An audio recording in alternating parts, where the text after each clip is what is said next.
Bismillahirrahmanirrahim. Assalamualaikum warahmatullahi wabarakatuh. Bismillah. Alhamdulillah, dalam kesempatan ini saya bisa mempresentasikan, yang mana dalam kesempatan ini saya akan mempresentasikan tugas daripada ekonomi internasional, yaitu tentang teori modern perdagangan internasional, teori Hexer-Ohlin (HO), dan teori opportunity cost, juga teori overcost atau reciprocal demand. Insyaallah saya akan mempresentasikan itu. Yang pertama adalah perdagangan internasional. Apa yang dimaksud dengan perdagangan internasional? Perdagangan internasional adalah merupakan sebuah perdagangan yang dilakukan antar negara guna menciptakan siklus dagang secara menyeluruh dan mendunia atau antar negara.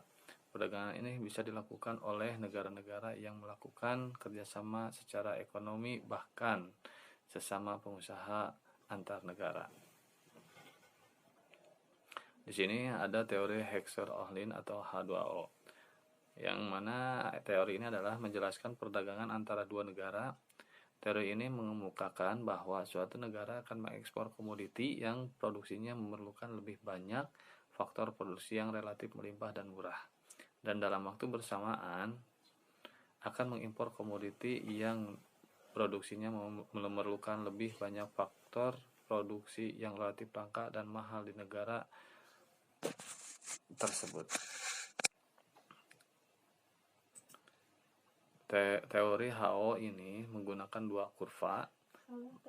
Pertama, isocost, yang mana berbagai kombinasi dua faktor produksi yang dapat dibeli dengan sejumlah uang tertentu. Kedua, isoquant, yaitu kurva yang menggambarkan total kuantitas produk yang sama. Titik optimal yaitu titik persinggungan antara kurva isocost dan isoquant.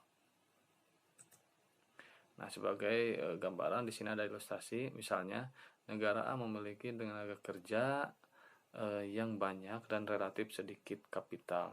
Maka untuk sejumlah pengeluaran uang tertentu akan memperoleh tenaga kerja lebih banyak dari kapital. Sebagai contoh, uang 10.000 dapat untuk membeli 20 unit tenaga kerja atau 5 unit mesin.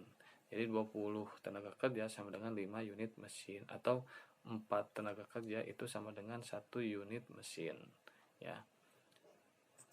Lalu contoh kedua, misal negara B lebih banyak memiliki kapital atau mesin dan relatif sedikit tenaga kerja, maka di negara B mengeluarkan 10.000 akan memperoleh tenaga kerja 10 unit atau 20 unit mesin, di mana harga 1 unit tenaga kerja sama dengan 2 unit mesin. Itu gambaran HO itu.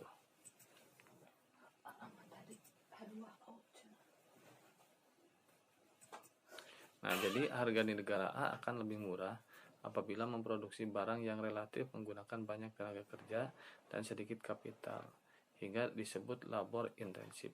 Sedangkan negara B lebih murah apabila memproduksi barang yang relatif menggunakan kapital dan sedikit tenaga kerja, sehingga disebut kapital intensif. Nah, jadi negara biaya tertentu akan diperoleh produk yang maksimal, atau dengan biaya minimal akan diperoleh sejumlah produk tertentu. Untuk selanjutnya ada teori opportunity cost, adalah analisis perdagangan internasional dengan menggunakan teori opportunity cost adalah dengan menggunakan pendekatan kurva kemungkinan produk atau production possibility kurva dan kurva indifferent. Nah, pendekatan ini dikemukakan oleh J. Harbel. Kurva kemungkinan produksi adalah kurva yang menunjukkan berbagai kombinasi barang yang dapat dihasilkan dengan sejumlah tertentu, faktor produksi yang digunakan sepenuhnya. Terus, bentuk kurva kemungkinan produksi tergantung pada anggapan assumption yang digunakan, apakah dengan biaya konstan atau biaya meningkat. Sedangkan kurva indifferent adalah kurva yang menunjukkan berbagai kombinasi barang yang menghasilkan kepuasan sama. Nah, jadi rangkumannya adalah, kesimpulan dari ini, pengertian biaya peluang itu adalah 1. Biaya peluang muncul karena adanya hukum kelangkaan. 2. Biaya peluang dapat diartikan sebagai biaya yang dikorbankan karena memiliki suatu alternatif lain. 3. Biaya peluang dihitung dari biaya peluang terbaik yang dikorbankan atau yang tidak dipilih. Nah, di sini ada ilustrasinya adalah Randy lulusan perguruan tinggi. Ia ingin mencari pekerjaan. Ia diwawancarai di beberapa tempat yaitu perusahaan motor, yang mana penghasilnya adalah 3 juta. Sedangkan di perusahaan elektronik dia dibayar atau digaji 2.250.000. Nah, apabila Randy memutuskan bekerja di perusahaan elektronik, maka biaya peluangnya adalah berapa? Yaitu 3 juta karena dia tidak masuk dalam perusahaan motor tadi. Nah, selanjutnya ada teori over curve atau reciprocal demand, ya.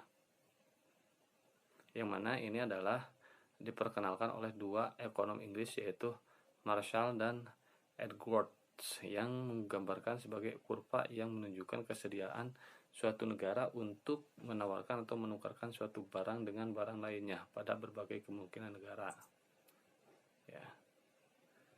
Sebagai ilustrasi, untuk menjelaskan teori ini diasumsikan 2 negara yaitu negara A, Indonesia contohnya, dengan spesialisasi produksi barang N atau kain, di negara B, Jepang, dengan spesialisasi produksi barang radio.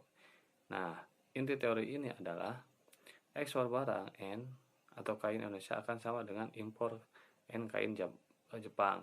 Nah, ekspor barang T radio Jepang akan sama dengan impor radio Indonesia. Itu. Jadi secara garis besarnya bahwa ini adalah permintaan dan penawaran pada faktor produksi akan menentukan faktor produksi yang lainnya gitu, sama-sama saling melengkapi gitu. Nah, itu adalah yang disebut dengan teori over curve atau reciprocal demand gitu ya. Mungkin untuk materi dicukupkan sekian. Terima kasih kepada dosen pengampu. Sekian dari saya. Assalamualaikum warahmatullahi wabarakatuh.